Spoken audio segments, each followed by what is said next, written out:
projektas Baltijos dvarų kelio diena. Šiandieną yra šita diena, būtent jinai minima pirmą kartą ir jinai minima visose 6 valstybėse, kuriuose vyksta būtent šis projektas. Taigi Vokietijoje, Lenkijoje, Latvijoje, Estijoje, Švedijoje ir Danijoje ir pas mus. Taigi mes esame tokią, sakyčiau, savotiškai istorinę dieną šiandien minime. Jos tikslas tarsi parodyti tą vienybę, parodyti vieną iš tokių akcentų, kuris yra bendras tam būsimam ir tam kuriamam Baltijos dvarų keliui.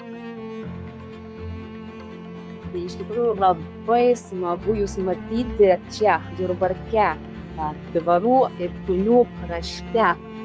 Mūsų tikslas yra gerinti ir didinti mūsų regionų kultūrinį žemėlapį. Tad tiesiog tegul šita diena būna ta diena, kuri įkvepia bendroms idėjoms, naujiems maršrutams ir tegul parodo, kaip šiandien gali skambėti mūsų paveldas.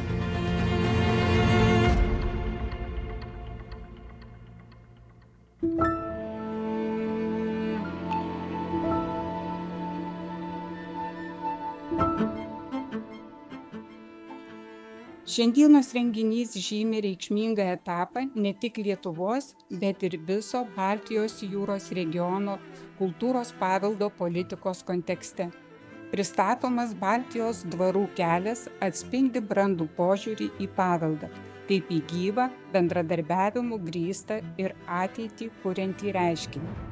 Baltijos regiono dvarų paveldas yra unikalus savo mastu ir istorinė reikšme. Tačiau jo vertė šiandien matuojama ne vien išsaugojimu, bet ir gebėjimu būti aktualiu šiuolaikiniai visuomeniai, atverti erdves kultūrai, švietimui, bendruomenėms ir tvariam turizmui. Ypač svarbus yra išsikeltas tikslas iki 27 metų sukurti Baltijos dvarų kelią. O dar svarbiau, kad iki 27 metų siekti jo sertifikavimo kaip Europos tarybos kultūros kelias. Tai rodo aiškią strateginę kryptį ir siekį integruoti regioninį paveldą į platesnį europinį kultūrinį kontekstą.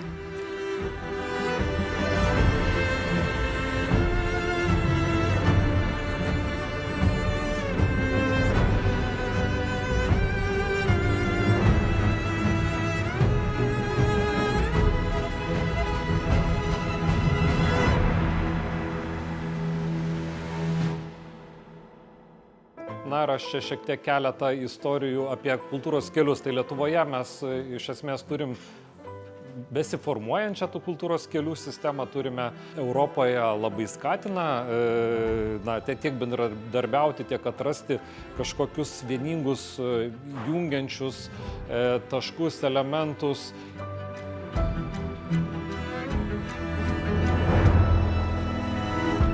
Tai iš tiesų aš labai džiaugiuosi galėdama sudalyvauti šitame renginyje.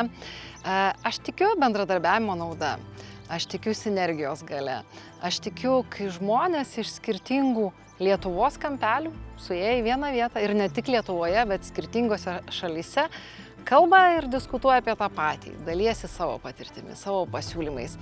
Ir šitoje vietoje mano komunikacija yra labai svarbi, todėl džiaugiuosi, kad galėjau pasidalinti savo patirtimi, kaip kalbėti, kad jūs girdėtų, kaip kalbėti apie dvarus, kaip pasakoti jų istorijas, kaip pritraukti lankytojų ir apskritai, kaip naudoti komunikaciją kasdieniame gyvenime.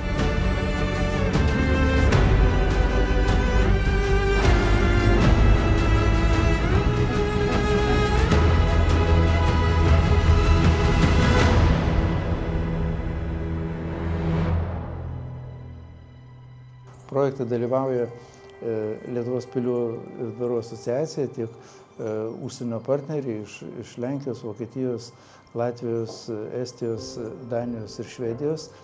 Tiesiog tas kelias tai toks, pirmą kartą yra daromas ne tik Europos mastu, tiesiog ne tik Lietuvos, bet tiesiog tai 2028 metais bus kreipiamas į Europos tarybą dėl šito kultūros kelio sertifikavimo. Na, tikimės, kad jisai bus patvirtintas ir tiesiog Lietuvos pilis ir dvarai bus dar labiau matomi, daugiau domėsis žmonių, kurie keliaus, kurie aplankys juos.